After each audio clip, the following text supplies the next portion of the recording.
Welcome to our channel. Today we how to authenticate with TradingView for broker integrations. Quick tutorial step by step clearly.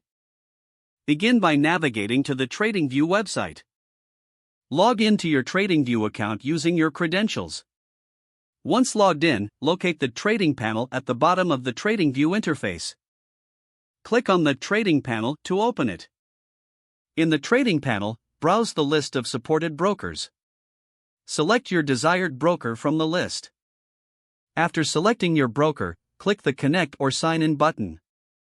You will be redirected to your broker's authentication page. Enter your broker account credentials on this page. Follow any additional prompts as required by your broker. Once authentication is complete, you will be redirected back to TradingView. Confirm the connection by checking for a successful message in the trading panel. Your broker account is now integrated with TradingView. You can start placing trades directly from the TradingView platform. Feel free to explore other features available with your broker integration. If the page does not load, refresh the browser or try again in a private or incognito window. Make sure you are using the correct email address, then retype it carefully to avoid small typos.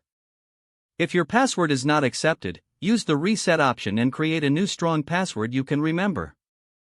Check your spam folder for verification or security emails, then complete any requested confirmation steps. Enable two-factor authentication if available to improve account security and reduce unauthorized access risk. After signing in, review your profile details so your contact information and settings are accurate and current. If you see an error message, note it down and try again after restarting your device and internet connection.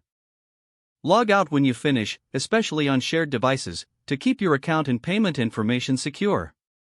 If the page does not load, refresh the browser or try again in a private or incognito window. Make sure you are using the correct email address, then retype it carefully to avoid small typos. If your password is not accepted, use the reset option and create a new strong password you can remember. Check your spam folder for verification or security emails, then complete any requested confirmation steps. Enable two-factor authentication if available to improve account security and reduce unauthorized access risk. Don't forget to like this video and subscribe to our channel for more step-by-step tech guides.